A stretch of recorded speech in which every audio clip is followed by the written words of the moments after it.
This podcast is brought to you by SeatGeek. Our friends over at SeatGeek are giving us a promo code of TBA Wrestling. That is TBA Wrestling for $20 off your first purchase. Enjoy the show.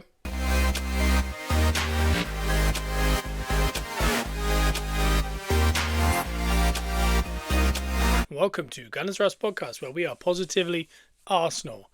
And that we are. Pickford's still competing for it. It's taken away here at pace by Dowman, and Dowman is all alone. This is his kingdom. This is his magic moment. These are Arsenal's points. Teenage kicks, sweet 16 and loving it. Well, what can I say? I felt like I had to put Peter Drury at the start of this podcast before I get taken down again, because I think that was on CBS or somewhere like that. So that audio keeps getting deleted off of everywhere, but hopefully not off this one, because this weekend was maybe a non-Richarlison goal away from the perfect weekend for Arsenal. And we've talked about it a lot on the podcast, and how each week's going to be a kind of a whole new set of boundaries or things we need, and what we want to happen. And you know, we're talking hypotheticals, and we're going, well, if they drop points here and we do this. Ironically, when you look at like maybe percentages of week to week, for example, the next Premier League game, which is another 3.5 weeks away, I believe, is Arsenal Bournemouth at home and City are away to Chelsea. And you'd kind of put the win to loss ratio at Arsenal at maybe 60-70% to their 30%. So that's one where you kind of hope maybe something happens.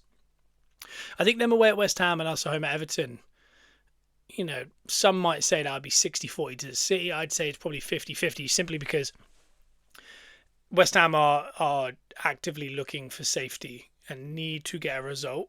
Everton aren't really necessarily looking for Europe. They kind of are.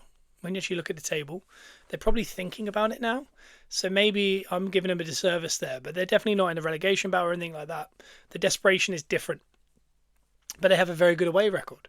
So, I would probably slant it towards City. And when you do that, when you go into these weekends, you just kind of, like I said in the podcast, you got to just think about you, get that win, don't care about City. You don't even have to watch it. What will be, will be. Even if they win, it's, what we expect, especially on weekends like this. Maybe the next Premier League weekend that we see, it's more slanted towards us, and you kind of, it does add pressure, but it would also add that feeling of, get the win, and then let's just hope for something. So the fact that this has happened on a week where we just didn't expect it to happen has made it ever so sweet and ever so more enjoyable. And the way in which it happened with Dowman and things like that, I mean, I can't overstate it enough that might be one of the moments of the season across the whole Premier League. But it could also be the defining moment of our season, even though it's, there's 8 games to go and there's a long way to go and so much could happen, and this could mean very little, but it was still the youngest Premier League goal scorer.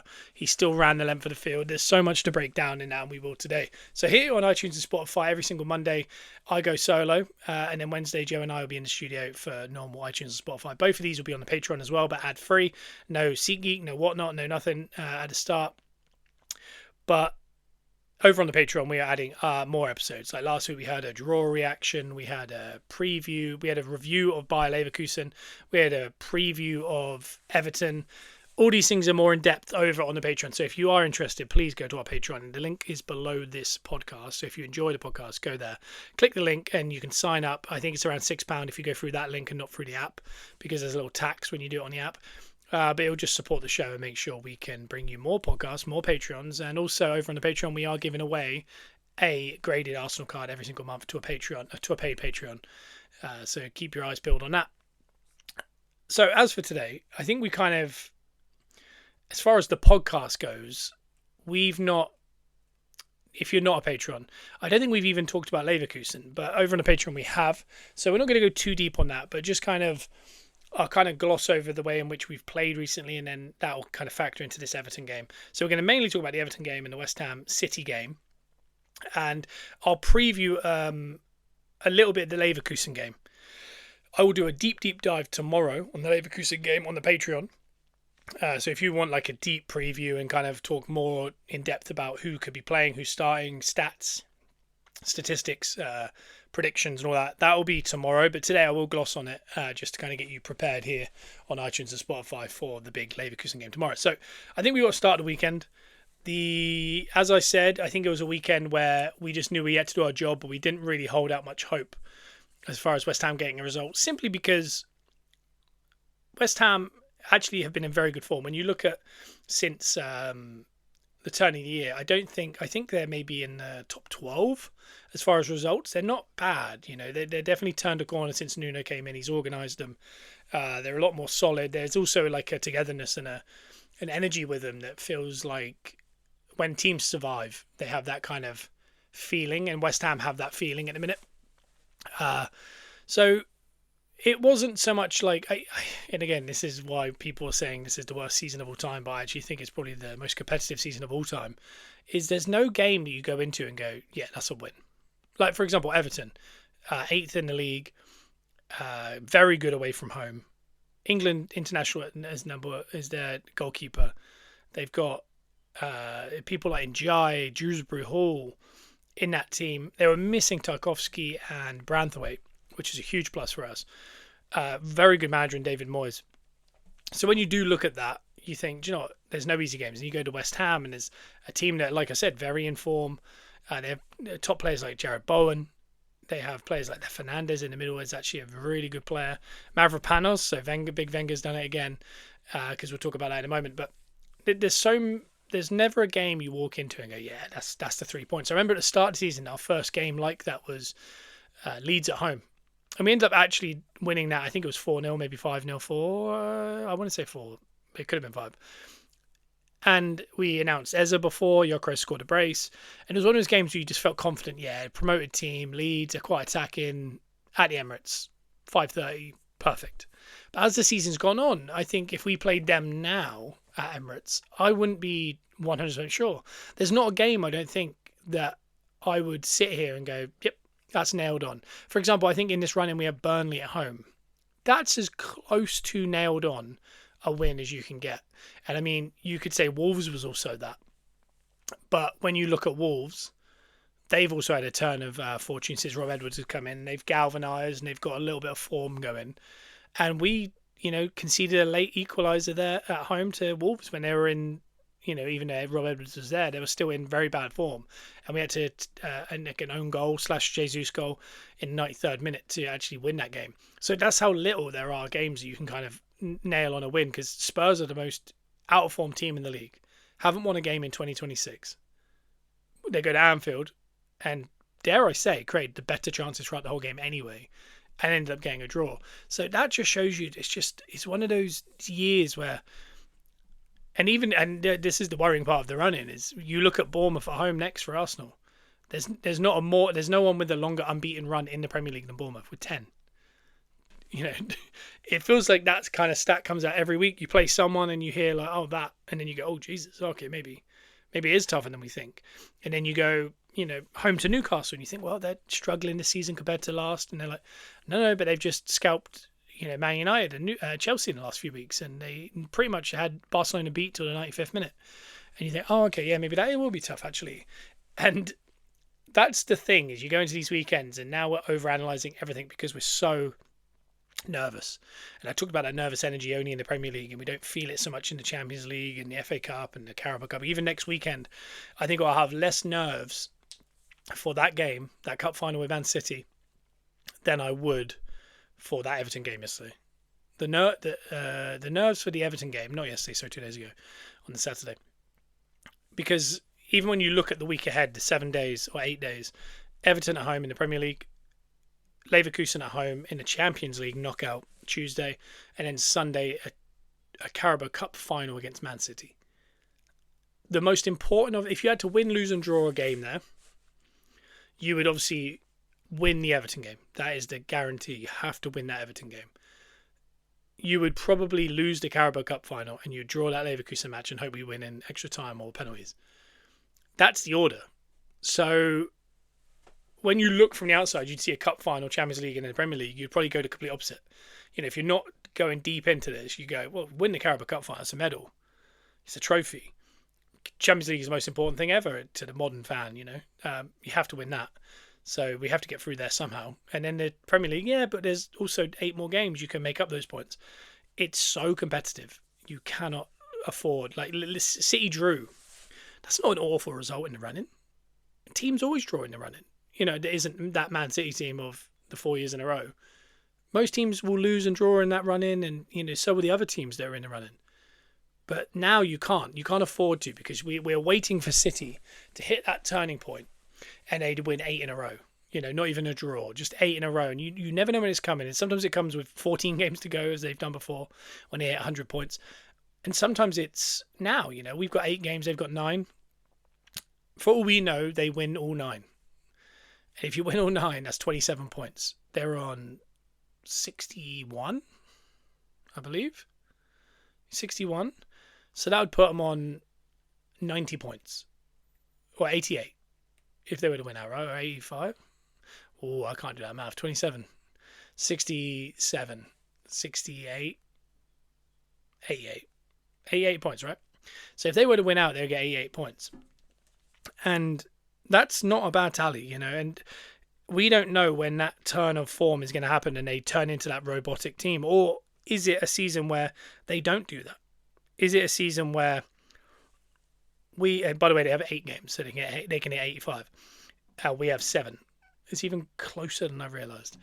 So they can hit 85 points. So we just have to hit 85 points because we have a better goal difference, unless we get beaten 2 or 3-0 a couple times and they win a few games 2 or 3-0, which, as we've seen this year, more 0-0s than ever before, less games won by 4 goals or more than ever, by about 14 goals at this point, which is crazy. And by the way, I think it's 11 total that's been won by 4 or more goals. Arsenal are 2 of them. So for those people out there saying that Arsenal are the most boring team in the league, I mean, the stats are starting to show that maybe we're the most exciting team in the league. And maybe people are going to have to realise that. But yeah, they can still hit 85 points. We're on 71. We need 14 more points to get that. And dare I say 15 points to get. 15 points is mathematically, they cannot do anything. And like I said, they could easily go out, beat Chelsea, and then all of a sudden you go, okay, here we go. And they do win. Their winning streak might start with the 5 games to go, with 4 games to go. But we don't know when that starts or if it starts. So we just have to do our job. So we have Everton at home. There was not much pre-match talk. A lot of David Moyes defending Arsenal, and obviously Arteta and the history between them. I think Everton are the team that we've beaten the most in the Premier League era, I believe.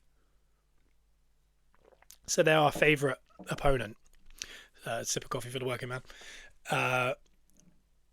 So we see the lineup, and I think we all kind of agree that when we saw the line, we got excited. I think it was a lineup that we've been waiting to see all season. Not necessarily maybe to the exact man, maybe a player or two different, but we see David Raya, we see Saliba and Gabriel, and that instantly puts us at ease when we do the same thing. An hour and 15 minutes now, isn't it, before kickoff? We all go to Twitter or whatever it is, the website, and we just wait for it to drop. And, I do it like the minute it drops, I sit there, refresh. Okay, here we are. And you usually see a picture and you usually see a comment that will say something like, Hincapi back in, Gyökeres leads the line. You see something like that and gives away a couple of spoilers, and you start reading down, and you see Ray, you see Saliba, you see Gabriel, and you go, okay, bare minimum, foundations are right. We're happy. Then we get to the fullbacks, and you start thinking. I think at the minute we're all kind of thinking, let's see a little Ben White, because of his quality attacking, and because we if you're an Arsenal fan, you realise the last 4 games are maybe the 4 games we've played the worst, and we've come away with three wins and a draw. So we can't really turn our nose at it, but we all know underlying these are some of the worst games we've played. Slightly unorganised. We're allowing, I think, Brighton, Leverkusen, and then Everton this game are the 3 most games we've ever conceded that many shots and or chances in a game all season. So that would tell you there's a pattern, that we're becoming a bit more open, maybe a little tired. I don't know what it is. Nervous, some would say. So we've known we've not been playing great. So Ben White was someone that we think, do you know what? if he was the one going forward with Saka, maybe that kingship with Saka would come back and that overlap and Saka being able to come inside, as opposed to Timber doing almost the Hakimi role at PSG where he kind of ends up next to the 9 and Saka has to stay wide. And Timber, I think he would admit he's not the best attacker. He's just a very good defender. So I think we all kind of want to see Ben White. We see Timber, and we think, so far so good. We see Calafiori, and I think as much as we've all fallen in love with Hincapié and players like Mosquera this season because they've had such a huge part to play, and we've all kind of loved their performances, really. We see Calafiori. A lot of people don't realise that the period of this season where we were playing our best was when he was in the side. Because he does what Timber has to do on the other side, but it means Timber can stay back and Timber can do the job that he's very good at, which is defend. Calafiori is an absolute wild card, and he's got a very good finishing product. He's very interesting. He's a very intelligent player. He's also an athlete. We've just not had him available enough, and he's been too injured over the last couple of seasons, which has been his big kind of detriment. The biggest quality is availability. That's kind of been brought into kind of the forefront for us. So I think with Calafiori, and we all really desperately want him just to be fit for every game. But he comes in, we see that, we go, here we go. Rice and Zubimendi, we feel good. Eza's in there in the 10, we feel good. And then we get to the forwards, and we see Havertz immediately. And you think, as much as I think I'm a Gyökeres defender till the end, but some people have been frustrated. Some people, have realised that maybe the difference between last year and this year is pretty much Hincapié, Eza, and Gyökeres and Madueke. They're the new players. That's the difference in the squad. And guess what? They've all played a lot of games. And Gyökeres, particularly of all of them, has played the most. And while change in fortune has come with his availability and being at Arsenal. So it's something we can't really, again, turn our nose at that.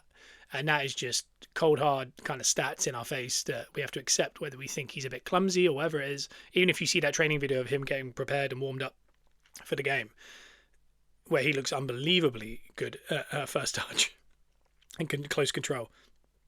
But you kind of, think, well, I think Havertz would kind of allow us to play that kind of, quote unquote, air quotes, Arsenal style where kind of the forward holds the ball up, a bit more technique. And this is, again, it's so revisionist because 2 years ago, a year ago even, people were complaining Havertz isn't enough for us. He's a bit clumsy. He's not got good control. All of a sudden, we have him as kind of like the second coming of, I don't know who to pick. I was going to say Giroud, and I know that isn't going to fly. But do you know what I mean? Like someone who's like mega close control, super intelligent. And I think he is, but people were literally calling him a donkey last year as far as other teams. And some of the Arsenal fans. But all of a sudden we have him as, prime anyone, Maradona or someone up there.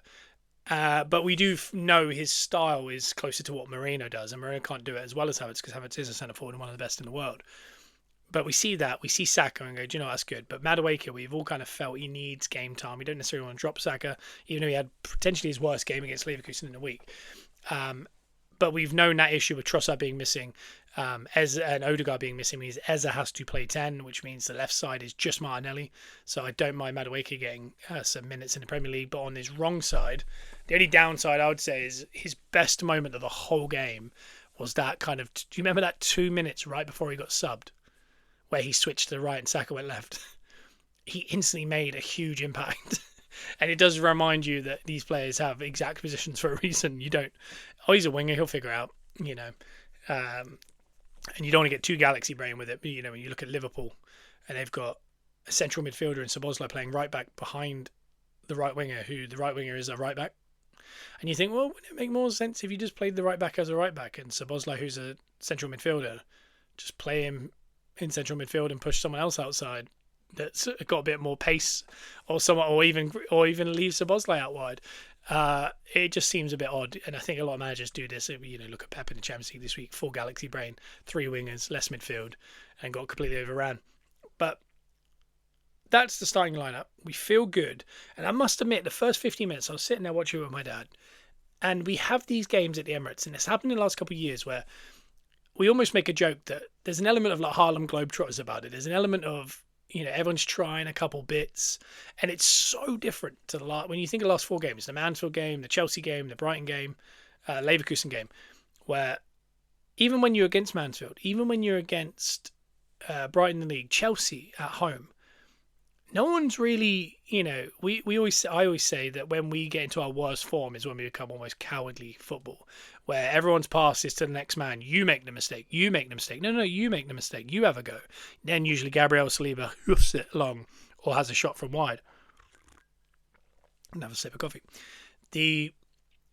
That's when we get into our worst situation, and you just kind of think, well, someone needs to kind of grab that by the horns and kind of go, all right, no, I'll be the guy. Have a big character. And usually it's Saka, and Eze's a very good one of it. That, they don't allow the situation to override it, and they just go, well, we got to make something happen. And whether that annoys the crowd, irrelevant, because I'd rather that than play it sideways until the whistle goes and we go, I wish I threw that left hook instead of jabbing the whole fight, for example. And this game was the complete opposite. And this is what's so interesting is from the first second, everyone's trying their bits. Ezra's doing chips to Madueke and people doing Cruyff turns and sliding one through. You just felt like, oh, okay, here we are. We're at it. This is a good day. The crowd are up. The players are up. Everton were kind of sitting, but not in a too deep a block, like almost like a mid block, but we were getting through it. And you thought, this is a good one. And we've had these games, and me and my dad have actually said this to each other, where we're going, it's like the Harvard Globetrotters, and then literally an hour later, we're looking at each other going, what happened? And we're 2-1 down, and the other team are celebrating in that far corner at the Emirates. And it happened even when you think of the United game this year, the 3-2. That first 35 minutes, I've never seen such a one-sided football game. We go one up even as well. Then we start just giving them goals, and they start then putting it in from 30 yards.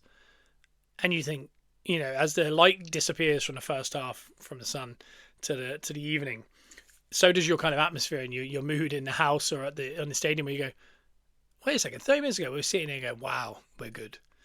And all of a sudden you're sat here going, what's happened? And I could see it coming. And that first half, I think, as far as opportunities, I think Madueke, we took a quick corner. Madueke comes in on his right foot, good save from Pickford. It takes a little deflection, so it's actually a good save.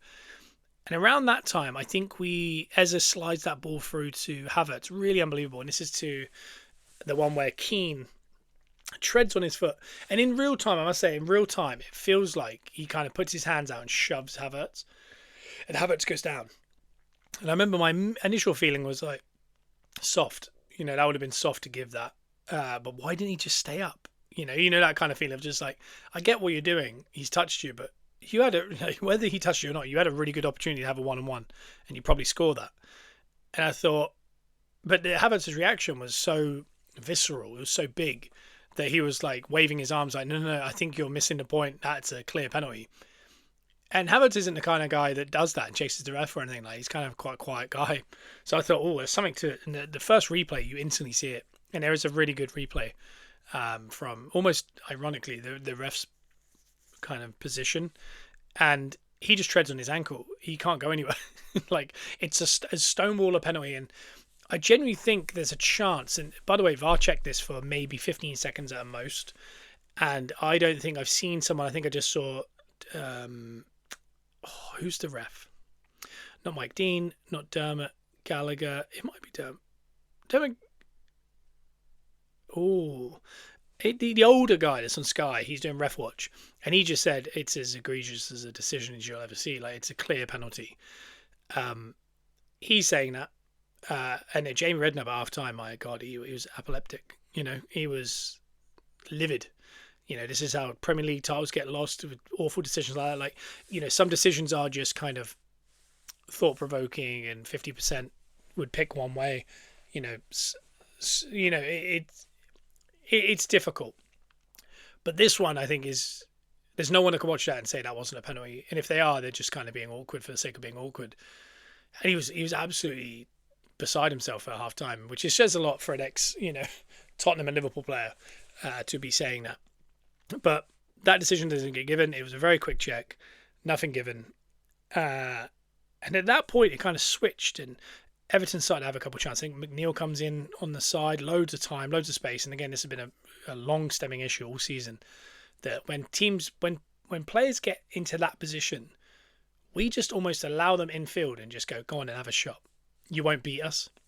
And throughout the season, we've been caught with that. With Wolves, We allowed that, and it deflected in, and that was what nearly cost us points at home to Wolves.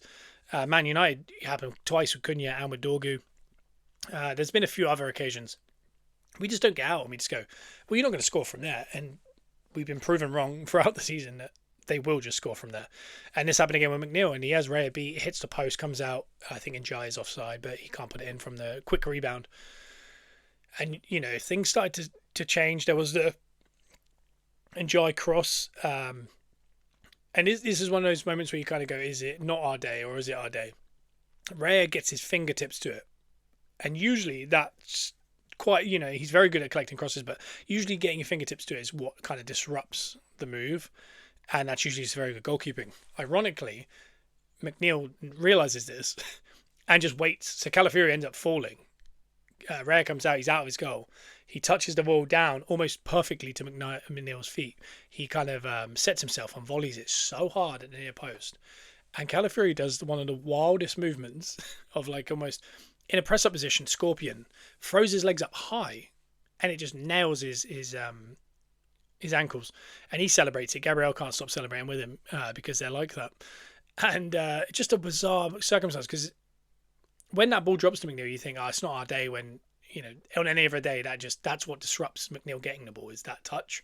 Whereas on this day, that's what puts it perfectly in his feet. But then Calafiori pulls out one of the most bizarre, and I've seen all the memes of people trying to recreate it, like Frimpong put it up, where he's like trying to throw his legs up or whatever.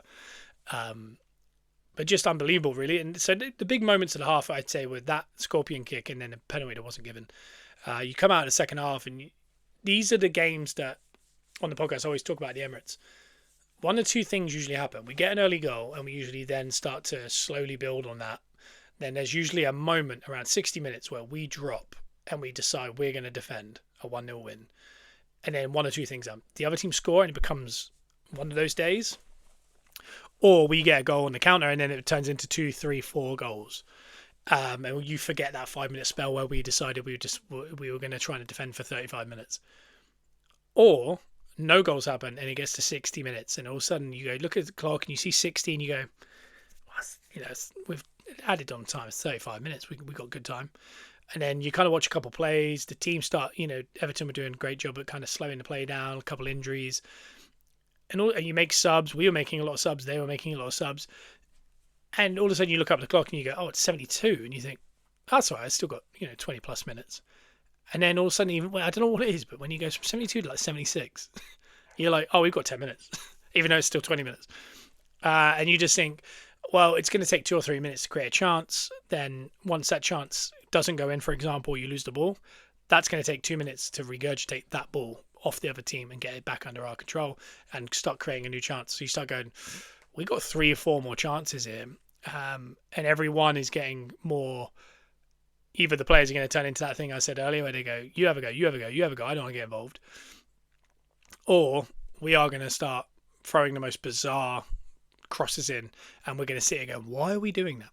And I've noticed as well, and it's a big shout out to him, Eza has done such a good job, but he doesn't seem to change. Whether it's 89 minutes or 19 minutes, he will still try that shot, he will still try that pass. And again, one day, I'm sure if it's not going as well as it is this season, the crowds will get very frustrated with that. But you need players like that because you don't want people just passing it. And when Arteta first took over, I remember a game, I think we were losing 1-0 at Villa and we kept the ball for 20 minutes and we never actually created any more chances. Similar to what Liverpool did to us at Emirates, but they at least had a draw. And we just kept the ball and then the whistle went. And they kind of looked happy with it. And I thought, you got to have a go. You got to try and get a point at least, or 3 ideally. But not anything is bizarre. And we do have that gene in us, I think. And Eza doesn't. And he sees it as like, and even when they were breaking, he was pulling players down and the crowd were booing. And I think a lot of that was because you kind of see it as time waste because, you pulled the guy down. Somehow that's hurt his shoulder. He waits 30 seconds. Trainers don't come on because they know not to.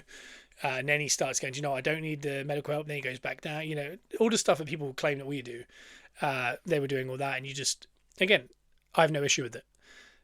But it's one of those things that it's just a part of football. But you got to be smarter with it. You can't, you got to try and keep it under our control without kind of fully losing it, but you do have to actually completely let the handbrake off at one point. And whether that's a shot that goes wide and then Pickford takes 10 minutes to take it, you got to accept it because you've got to have that one swing, you know. And I think the changes in this game were unbelievable. I think that's something that has to be talked about, because even if you talk about Timber, we're hoping is not nothing, is just kind of precaution, but he goes off from Mosquera early on, which was very interesting. It wasn't Ben White. Mosquera has actually a very good game when he comes on. And then later on, we bring on Gyökeres and Martinelli, and it's pretty much like for like. It's Madueke and it's Havertz, and I feel pretty confident. I'm not a big fan of Gyökeres and Martinelli together. More starting a game. Coming on, I feels more aggressive, so I'm not necessarily against it, but it's not the most. I don't know, when you're chasing a game at 60, 70 minutes, maybe it's a very good change. But when you're starting a game, you want a ball retention. It's not great. But we bring those two on. We Ez is really pulling some strings. He's really trying to make something work. But every time they're on the counter, they're winning good free kicks. They have that really good headed chance that goes just wide. And not to mention, obviously, as soon as the half started, very similar to Leverkusen, we give away a corner early on and they get a shot away. And Raya makes this unbelievable save with his legs down to the near post with his left leg. It's such a good save. And throughout this whole game, we were really kept in it by either blocks or really good saves like that. And it was a reminder, because in the first half, we had a corner and it was kind of got flicked to the penalty spot area where Saka was. And it's kind of the dream scenario with the corner, if you're not going to just score directly, is you want that kind of get deflected to your best player on the penalty spot. And he just gets out his feet and shoots, or on the volley. And he takes 2 or 3 almost seconds and touches to try and get a shot away. Hits it into legs. Comes out to Madueke. He takes about 5 touches and tries to get a shot. Hits legs. And then in the second half, Everton have the exact same position, but almost less pressure on them as far as players. And McNeil gets a pass off to, I think it was Barry. Was it Barry or Beto at that point? I can't remember. And I think it was Beto. And he on the swivel, getting marked quite tightly. He on the swivel gets a shot at that near post, and it's such a good effort. And I can't believe he saved it, to be honest. And you just think, why are they able to do that and we're not? And especially when it's our best player in that area. And I've kind of had a long theory on that, where I was just like, I don't understand that part. But we do make those changes. We're definitely cranking up the pressure, but they're doing a very good job at kind of holding off. I really started at this point to feel like maybe it's a draw. I'm starting to think about the West Ham City game, which I didn't want to be ever thinking about on Saturday. My plan was, we'll win our game and I won't even watch it. I'll just kind of find out result and I won't be disappointed or lured into thinking that there's going to be a result. And I started to think about the result and I started to go, if we draw, at least as long as they draw, we're exactly where we were, and that's good. It'd just be a shame we can't get the win. But Everton aren't bad. City still got to go to Everton. Again, they're not as good at home, but they're a good team. And then Hincapié and Dowman come on around 76 minutes. Hincapié came on for Calafiori, and Dowman came on for Zubamendi, which this is where I think the substitution, we have to talk about how people have talked about Arteta being maybe too passive with his changes, or too late, or he trusts too many of the same. And we've said that for years, and this year was the first year where we kind of bought that depth that we thought he could trust. And there's been moments where we thought maybe he didn't trust Eza fully, or Madueke. He doesn't trust Lewis Skelly. Maybe has the trust gone from Ben White? All these things. But over the last few years, he just wouldn't make the change because he just didn't trust them at all. And this is where the depth comes in handy, because he not only has trust in Mosquera, a young 20-year-old, 21-year-old, to come in not fully in his position to replace Timber. Not only does he have faith in his loanee, who's going to become permanent in the summer, and Hincapié to take over from Calafiori, he's got Madueke out of position. And he trusts, obviously, old trusty Martinelli, but his new signing, Gyökeres, he trusts him over Havertz, who's quintessentially more an Arsenal and Arteta type centre forward that we would have said for the last couple of years. Then he has the opportunity to bring on Dowman, and you think, Dowman for Saka, or you think probably Jesus for Saka, and he goes, no, it's Dowman. And he said afterwards he just had a feeling. And we all, as Arsenal fans, I think all agree that we should be playing this guy. Not all the time, obviously he needs to be protected, but Yamal at that age was in the Euros scoring winners in semi-finals and playing finals. we have to accept that when people are very talented, you have to play them and not have the conversations of they have to be madly protected, they have to do all these things. Yeah, you got to try all these things, but sometimes you just got to play games and you got to realize how good they actually are. But he doesn't just bring him on; he brings him on for Zubamendi, and that makes Rice the kind of lone pivot, and then the middle he has Ezra and Saka as 2 10s, which I think there could be scope that maybe he's transitioning Saka into a central player, but maybe for life after Odegaard. I wonder if next year our midfield kind of 10 options or 8s are Rice, Zubimendi, Norgard, Saka, Eza, Havertz, Moreno. And then his wingers are obviously Madueke, Dowman, probably Martinelli, and probably a new player. I wonder if maybe that's what he's prepping for. And that's a way of kind of, there could be a world in which Eza's the left wing, Saka's the 10, and then Dowman's the right wing. I wonder. Again, Dowman is a central midfielder, so at trade, but I don't think in the Premier League he wants him kind of in that area. He wants him out wide, and it paid dividends. And what I want to bring up with these subs is we find this goal from the most basic of ways. We win a throw up kind of top on the right side, kind of in their half, in line with the 18-yard box. Mosquera takes a quick throw. It goes to Dowman, and he has forever.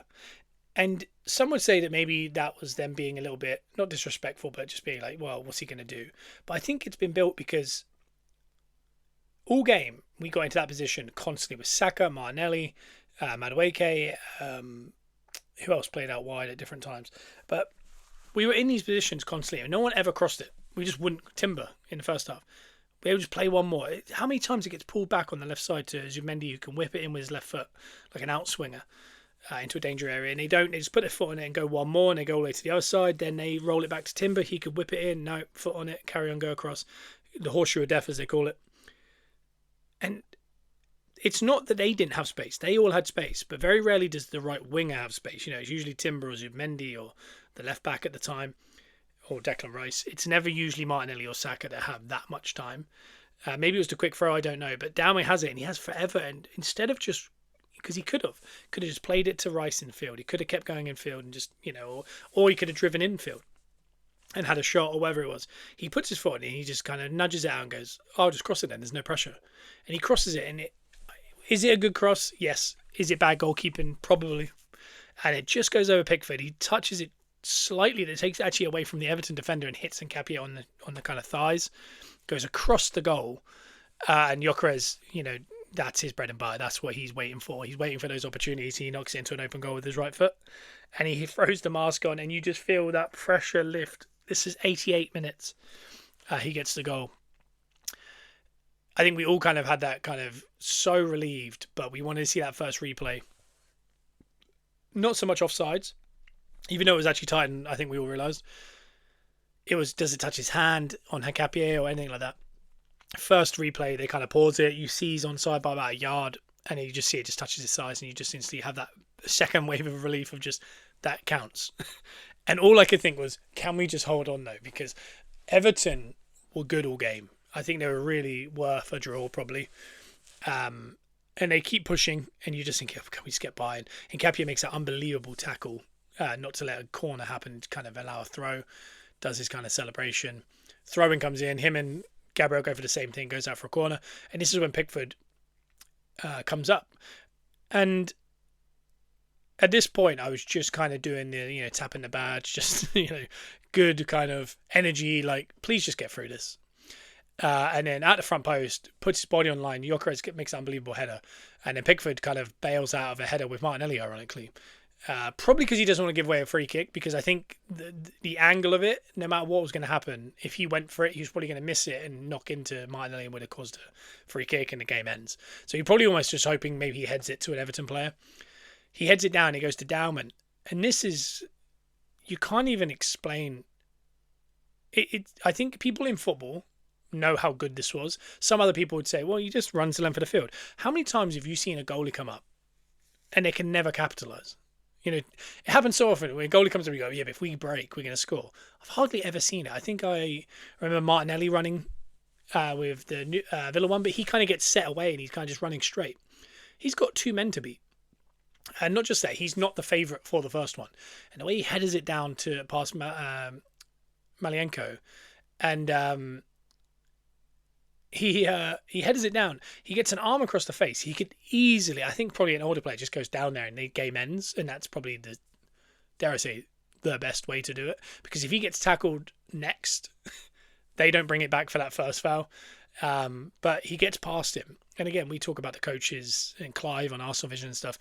The biggest, hardest thing for a young player like that is to play against men, just because it's not just the physicality and the size, it's also what they're playing for. Mortgages and all these things. This guy's doing his GCSEs in a couple months. There is a different hunger that allows, sometimes you can't get past those guys. He holds him off, gets an arm to the face, shrugs it off, moves it on with his left foot. He's left-footed player.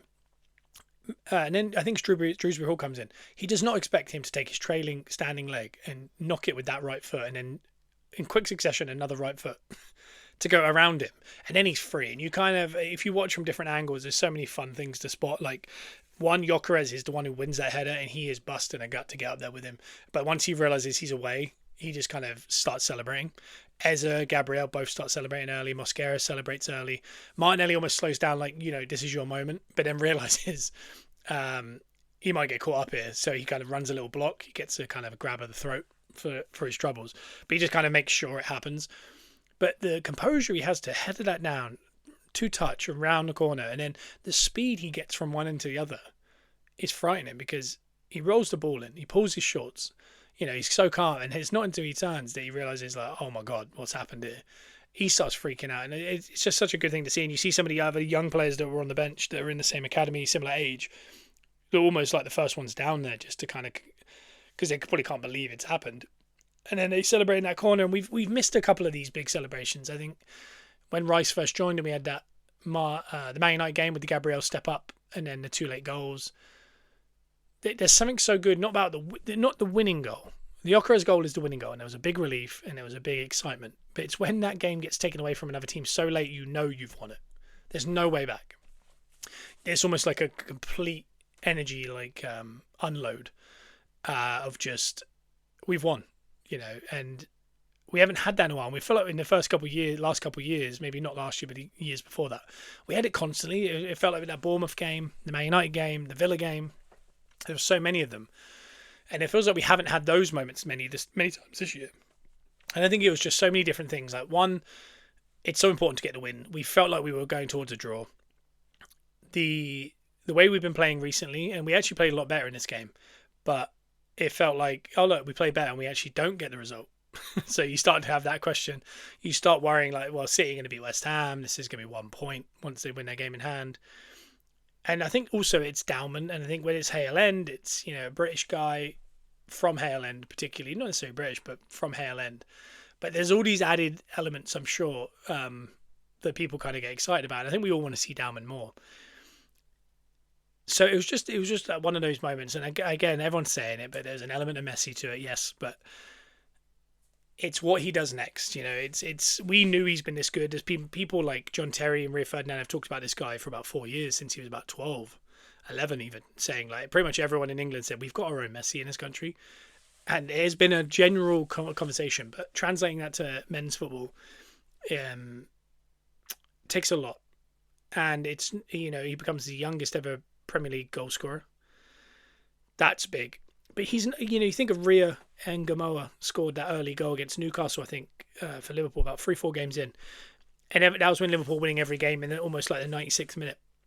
And you think then, like, wow, for a kid like that. But that wasn't a run-in or anything. It was for the champions. But it was so early in the season, but it's still a huge moment. That was the 8th game to go, 7 games to go now in a Torres against Pep Guardiola's Man City and Haaland and Rodri and all these guys. He's 16. And he's not just 16, he's turned 16 74 days ago. And he's not just, he didn't score the Gyökeres goal where it's like, oh wow, he's really good at knowing where to be, and he's put it in an open goal. He's made the first goal, and then ran the length of the field. And I don't know, there's so much to it. And again, when you talk about substitutions, the first goal is Mosquera throwing the ball to Dowman Dowman crosses it. It goes to the back post. Hincapié knocks it back across to Gyökeres. 4 of the 5 changes at that point were all involved in that goal. Then the second goal, Hincapié knocks it out for a corner. It comes in. Gyökeres heads it out. Martinelli wins it. And Dowman runs to the length of the field. 4 of the 5 substitutes involved in that. So when people talk about, we've heard a lot, Arteta didn't make the right decisions, substitutes weren't good. You couldn't have got substitutes better. 4 of the 5 involved in the first goal, 4 of the 5 involved in the second goal. And they were brave decisions. Bringing on Dowman when Everton were still going for a win. They weren't completely sat there happy with the draw. They were still getting forward and doing well. We were lucky at times. That's going for it. People say you got to have a better mentality. You got to maybe just go, that's a draw. We've heard the players even said it. If you're not going to win, you got to draw. Don't lose. That was the opposite. He went, well, we have to win. We have to win. And I'm going to trust this 16-year-old. And he trusted him, and it worked out great. And it was just such a, one of those good feeling games where at the end of it you just felt, and again, 5 minutes before, we score the first one, you start living in this world of, oh no, it's the start, And that's what I was saying all week. I've been saying it for the last couple months. I feel like we're 2 losses in any competition away from an absolute collapse. And I mean that as far as even if us losing to Leverkusen on Tuesday and then losing the cup final. And that isn't necessarily the end of the world, because it means concentrate on the Premier League. There's still the FA Cup if we want to go really put some effort into winning another trophy, especially if we can get through maybe Saints and then get a favourable semi. And this league gets wrapped up before the end, you can go, do you know what? Let's go for it. But there's no guarantees there. And I just think this game, I don't even know if it could be losses. I think a couple weird draws. If we'd drawn that and then gone out in the Champions League, but even won the Carabao, I think everyone could have got real panicked. Because I think there's an element of, when you're chasing on all 4 fronts, you've always got this kind of safety net of like, yeah, but there's always another. I think once you start dropping, even after the Carabao Cup fun, whatever happens, if we win, I think it's an element of like even more, it galvanizes people, it gives more people more energy and more kind of strength to be like, yeah, we're going to win this league. And we've already won the trophy. There's almost a confidence. I think losing it, I think we can all kind of be like, yeah, it's all right. We've got bigger fish. Premier League is there. We need to get that done. But there is an element of like, oh, are we not as good as we think we are? We've only lost 3 games. That's 4th game we've lost. It could become a bit interesting in that. And so the more things we stay in, the more things we collect, I think the more confidence they'll gain. So it could be the Carabao Cup. I can't figure out if it's one of those that it's not that stressful, or whether that actually could be the make or break of the season. I do not know, but we'll talk about that more on Wednesday. So we finished that game, can't stop watching the content, watched the goal 50 to 100 times, and then the City game comes on, and I thought, I'll keep an eye on it, but it doesn't matter at this point. We've won that game. Even if they win, we stay the same. If anything happens, then brilliant, but I really don't expect it. I watched kind of bits and bobs of the first 30 minutes, and I thought, do you know what? Nuno has them so organised. They're defending so well. They have no interest in getting forward. And I thought, if they score, it's curtains. It's game over. There's no point watching it. But if they don't, they could get frustrated because they are defending extremely well. And it takes a Bernardo Silva kind of miscross. And when that went in, I thought, well, sometimes things just go for you like that. They just break open a low block and you think, that's it, really. And I wasn't in the process of turning it off. I was kind of doing baby duty and had it on my phone. And I see they win a corner. I was like, God, they're up the other end of the field. That's rare. And it comes in, it hits the crossbar, goes in over the line. Mavropanos, of course, ex-Wenger. He's got kind of, I don't know what the word is. He's got people all over the league just kind of doing their duty towards Arsenal, I think. But he gets to go and he goes to 1-on. And I was like, do you know what? I wonder if they now get straight back to that low block, could that kind of destroy City a little bit where they think, oh God, they might even score on the counter. And I don't think they ever did. I think City carried on, but they do look so lost. And there was that one big chance at the end with Gay. I think if they didn't bring on Traore at the end and they still had Bowen or Pablo on, I think West Ham could have won it. It was just they were so poor in the final third when they were breaking. It became a full basketball game. City decided they had to win that, even if they had to lose. But West Ham didn't have enough. And then Gahey could have won it, but he doesn't. And it's 1-1, and it stretches. our lead to 9 with a game in hand. So obviously, let's say they win the game in hand. Again, this is a Premier League that there's no givens. There's no guarantee of a win.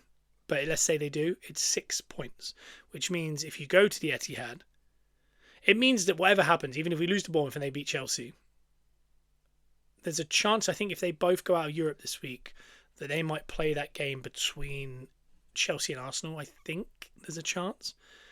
But there is a world where we lose to Bournemouth, they beat Chelsea.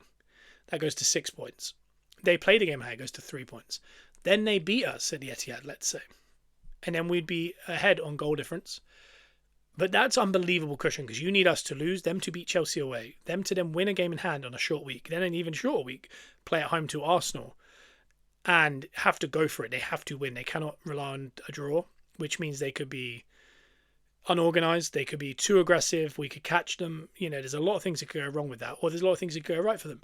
But even if all of that goes perfectly, we'll be at 5 games left each, I believe, and level on points, and us slightly ahead on goal difference, unless obviously the Bournemouth game we lose by 2 and we lose a couple at the Etihad and they happen to beat Palace and Chelsea by a couple. There could be a chance where we're level on everything. But that is, like I said, the worst case scenario is by the end of that Etihad, we are level on everything. And we have 5 games to go. And all we got to do is win out, and we have a slightly better run-in than they do. They even have Villa last day. So that is the kind of cushion you want, because again, you shouldn't have that in your brain of like, well, we can lose then the next 2. It's like, no. Because if you do beat Bournemouth and they do drop points to Chelsea, let's say it's 1-1 or 2-2 or just a draw, and we beat Bournemouth, let's just hope. That would mean we would be 11 points clear going into the match of the Etihad, even with a game in hand. If they get that game in hand done, cool. They'll be back to 8 points. Then we play them, let's say it's a draw, it stays 8 points. That means in the last 5 games, they'd need us to lose 3, and they would have to win out. We've lost 3 games all season. So you'd hope, without a mental collapse, that would be almost the league. And that is the best case scenario. Well, it's not even the best case scenario, because the best case scenario is we beat Bournemouth, they lose to Chelsea, then they play the game in hand, they lose that to Palace, and then we go to the Etihad and win. And I think if that happens, I think there's a chance, mathematically, we win the league at the Etihad. I think there is an actual formula now, because, let me work that out, because I saw it online, I didn't know if it was true. We win, we go to 12. They lose, so it stays 12. They lose again, we stay 12. That means 6 games to go. Let's say we win the Etihad, that'll go to 15, with 5 games remaining after that. Which would mean we can't technically win it, but we'd have to lose all 5, and they'd have to win all 5, and it would have to be by a certain amount of goals. So there is a small chance. So that's the best case scenario. And that would be unbelievable, because then we could win it at home to Newcastle, I believe, after that. Which is, we've only ever won the league at home once, I believe, in 98. We've won a couple, one at Old Trafford, one at Anfield, a couple Spurs. And in 1935, like I've said before, Spurs got relegated, Arsenal stayed up. Won the league. That was a big one as well. So we've had some, even though we've not won the league as many times as like teams like Liverpool, Man United, and that, we've certainly had a lot of special moments that what's the word? We've had interesting wins. To win at your rival twice a league is mad. But also to have Man United and Liverpool in there as well and win at their grounds and on those days, that's also mad. So when we do it, we seem to do it special. So maybe there's a way in which we get it done at an interesting place. I don't know if there's anyone beyond the City game, and mathematically, I think I just worked out that we can't do it at the Etihad, even if everything went great, because of the goal difference. They can't say mathematically it's 1, but it would be 1. Whether people would say we won it there, that's interesting. But if that were to be the case, then we got a point, if we got even a draw at home to Newcastle, we'd win the league. So you could win the league at home to Newcastle, home to West Ham, to Fulham, or away at West Ham. It could be away at Palace, and it could be away at home to Burnley. So there's nothing of like note that it's like a particular one. I don't think we can win it at City, but I don't think we are anyway. I think if we are going to win it, it'll probably be last day or the week before. So it could be home to Burnley, or it could be away at Palace. If we win it, this is the big if. Because again, we still got Bournemouth, West Ham, Newcastle, Burnley, Crystal Palace. There's so many obstacles still to get through. It's a long way to go, but we've definitely set ourselves up this weekend. We just got to hope, even though it's a huge gap now, because we've got Champions League tomorrow, then we've got the Cup final Sunday, then off 2 weeks, straight back in the FA Cup. Then I think there's midweek Premier League games, I want to say.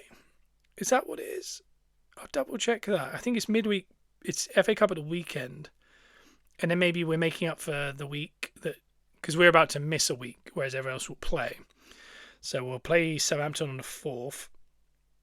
No, I wonder if everyone will reschedule something. But as it stands, I guess that'll be where the Champions League comes in, because when we come back from the international, we'll go straight into the Saints quarter-final, and that's at the weekend, and then we don't play again until the following weekend at 12:30 against Bournemouth, which is the 11th of April is the next time we play in the league. That is 27 days away. It's so wild. I wonder if we get through, there'll be the quarter-final in between there. And then we'll play Bournemouth, then another quarter-final, then City. That's why we need City to overturn this Madrid game, because we really want them going away to Munich the week they have to play us, I think. That would be the perfect world.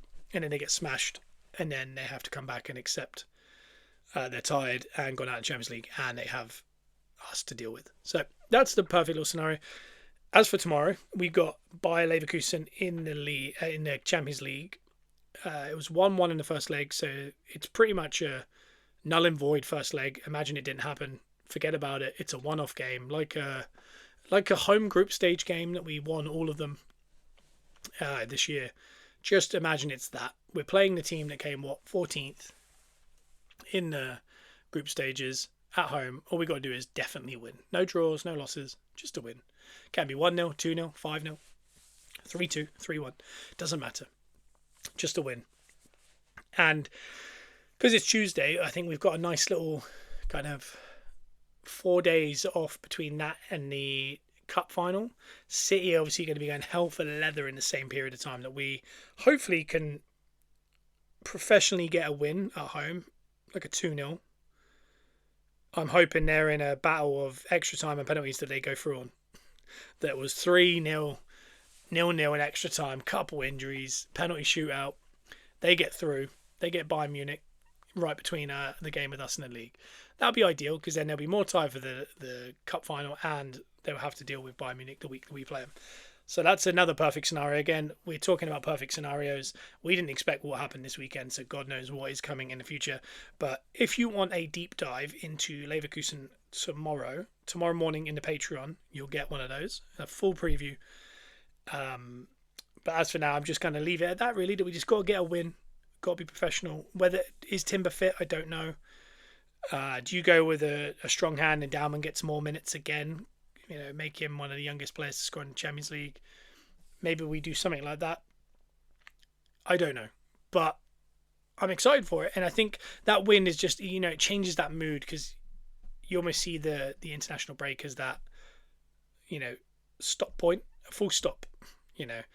Whatever happens here, if we could go out of 2 of the 4 this week. So it's a very important week. But the most important one was the league, and we got through that, which kind of takes that pressure off. If we'd lost that and then you lose these, then you're in a situation where we've maybe thrown away the league and the other 2 competitions. We definitely got the upper hand, so we just need to kind of professionally do a job and then get to that cup final and just see what happens. City aren't playing great football. We're not as aggressive attacking, so there is a chance that we won't be able to create much against them. I don't know. It's been so long since we played them. We played them at home, didn't we, at the start of the season? It was like 1-1. And so much has happened since then. At that point, I think we thought we'd come like top 4. They'd probably challenge Liverpool. Then so much happens, and we play such different football to what we did even then. We couldn't really create too much. Haaland got away on a breakaway straight down the middle, and then they had 11 men behind the ball. We just don't know what we're going to get out of Man City in that cup final. And depending how this week goes, is it an aggressive, re-galvanised, we're going to try and win a quad? Because that's the other thing in this, is they're actually in a quad. They're in a quad as much as Liverpool were 3 or 4 years ago when they went for it, and they played every single possible game you could play in the season when they went to the final of Carabao, the FA, the Champions League, and they were in the league. But they weren't really in the league chase, whereas City are in a chase for all of them. Yeah, they're down against Madrid. Yeah, they're 9 points off the lead. They're in a Carabao Cup final. They've got a tough draw in the FA Cup. Their quad chase looks different to ours, but they are in a quad chase. No one else is. So could they overturn Madrid and win 4-0 and then come into ours geared up to get a trophy under the cabinet? Go away for international, knowing Pep, pull out all his top players, which we should be doing. Come back and then have that winning run. Do they just win out in every competition?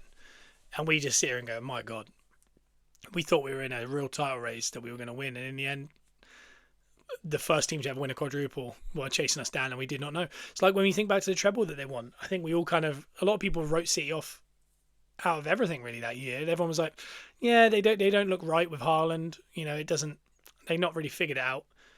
They win a treble. They figured it out. They have that ability, and that's why we have to be. Every week you get closer, and again, even if the points don't change, every week is another week that they could run out of time to catch us, and that's what we need. Is just each week, if we win and they win, fine. We just got to keep progressing along to a point where they go, we've run out of weeks. We cannot overturn this deficit. So we will be obviously commentating on all of that here on Gunners R Us on iTunes and Spotify. So give us a 5-star review. Check us out. We're here on iTunes and Spotify twice a week. Monday solo with me, and then Wednesday with Joe and I in the studio. And then on the Patreon, usually get about probably a Tuesday, a Friday, and sometimes a weekend episode. So if you're on the Patreon, you get 5 episodes a week. Plus, you're in that raffle to win a graded Arsenal football card. And if you know your cards, could get some bangers. We've got Winery rookies and that to give away. We've got all sorts. So big investments. So probably worth that £6 for that extra content and potential of winning a lovely investment like that. But we'll be back. I'll be back tomorrow on the Patreon if you want to hear me talk about Leverkusen preview. And if not, Joe and I will be in the studio in 2 days talking about what happened in that Leverkusen game. Joe's thoughts on this past weekend, and we'll be gearing up for the Cup final with Man City.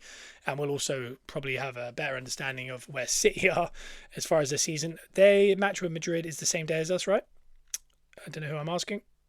Yes, it's 8 o'clock. I think ours, because ours was 5:45, but I think it's all in London. I think there's 3 English games at the same time, I believe. Yeah, 8 o'clock. 8 o'clock tomorrow. So plenty of time to get that preview in if you're on the Patreon, because I'll be up tomorrow morning somewhere. Anyway, we'll see you then. Have fun. Bye-bye.